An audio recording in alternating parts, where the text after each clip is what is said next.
Hi, my name's Nikolai, aka 56 Miner, and today we're unboxing our July Basics box.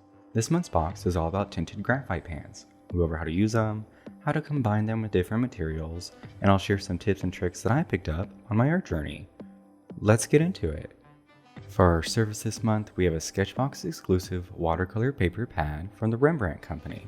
This cold pressed paper has a slight tooth to it and it's super absorbent, which makes it perfect for water-based medium. This month, we're super excited to share with you a new product from the Kuretake Company.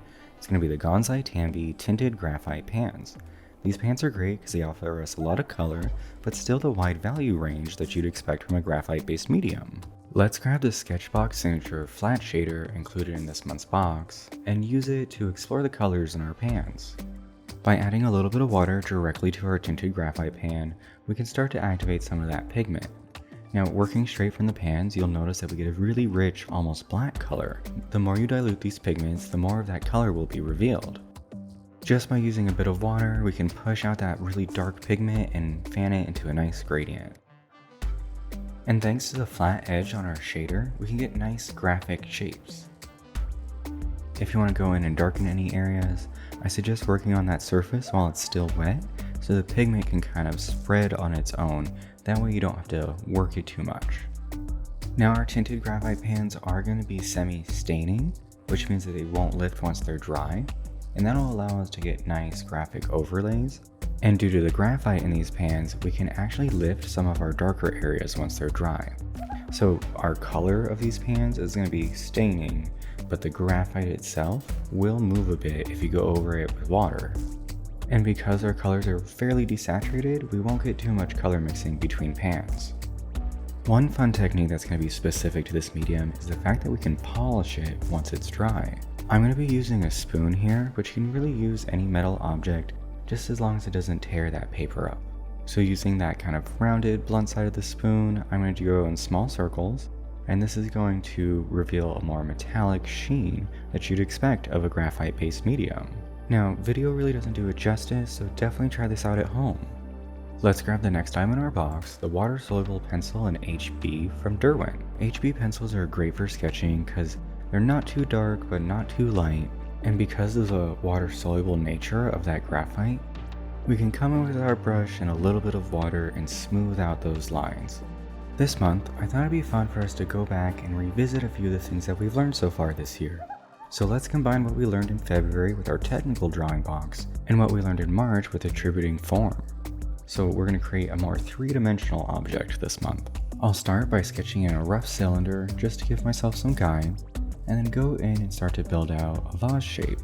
Now, if you're a new subscriber or just need a bit of a refresher, head over to our YouTube channel and check out those February videos. We do a deep dive into technical drawing, where we go over some tips and tricks to make things symmetrical, and also to ensure that your widths are correct in perspective. With my silhouette established, I'll go in and start to add some contour lines and design details. Contour lines are a great tool because they allow us to make informed decisions on the shape of our object. If you're looking for a bit more of a challenge this month, try designing your own vase. There's plenty of images online that you can reference. Let's grab the last item in our box, the Sakura Pigma Micron brush in dark gray. These brush pens are great as they allow us to achieve thin or thick marks depending on how we hold the brush and the amount of pressure that we exert on it. Heavier pressure is always going to result in thicker lines. Let's use it to do the line work on our vase. Because the Micron is waterproof and also archival, we don't have to worry about our lines moving once we go over it with those pans, and they won't fade with time. Once I'm done with my first pass, I'll go back in and thicken up some lines and fill in areas that I want to be black.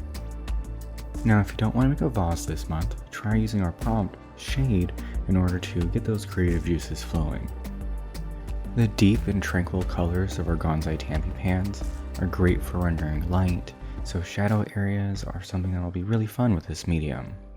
Before we go in with our pans, I am going to add a few vertical contour lines. This will just help me to be more conscious of the shape as I go in and start to add those shadow areas. And because it's a water-soluble graphite pencil, once I go in and start to build color, those lines will disappear.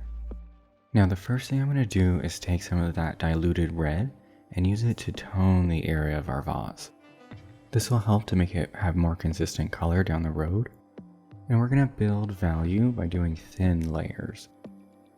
Once that's established, I'll go in with our green pan and dilute that down again and start to build in the shadow areas. Because the green is the opposite of red on the color spectrum, it's going to neutralize that kind of pinkish tone and push those shadows a little bit further. Notice that I'm starting from the darkest areas and then fanning that color out. We're going to create several layers to soften those transitions, so don't be too worried about streaks, but we do want to make sure that none of that graphite ends up too concentrated in the light areas. As we're building form, you'll switch between that green and that red color, but it's super important that you let each layer dry fully before you go back in. This allows that pigment to set. Otherwise, you're going to lose all that value and form that you're building. This technique is typically called glazing and is used by a lot of painters to attribute form. Now, if you need a refresher on how to render form, make sure to check out that March video where we go into it in depth. I'm going to do one last pass on our vase with that red color in order to harmonize my shadows a bit. And then I'm going to emphasize the darkest areas, so the black band that we filled in with the micron, with that purple color. Because the purple's a cool tone on a warm surface, it's going to look a lot darker than it actually is.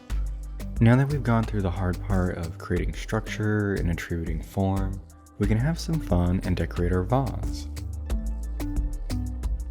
Here I'm using that flat shader to create those really nice, sharp graphic elements, and I'm taking some inspiration from old Greek amphoras. You can decorate your vase however you'd like, but this is definitely the stage where you slow down and kind of take your time. Our violet Gonzai Tambi pan is going to give us a nice contrast with all those red tones, and make whatever design element you choose really stand out. And if you want to do anything like diagonal lines or chevrons, you can always start with 2 lines and then add in those dark areas. That's all for this month's video. Hope you enjoyed it, learned a few things, and if you post your work online, make sure you use hashtag SketchBoxJuly. We love seeing what y'all create each month. And if you want to check out any of our previous videos, head over to our YouTube channel where you can like and subscribe, and I'll see you next month.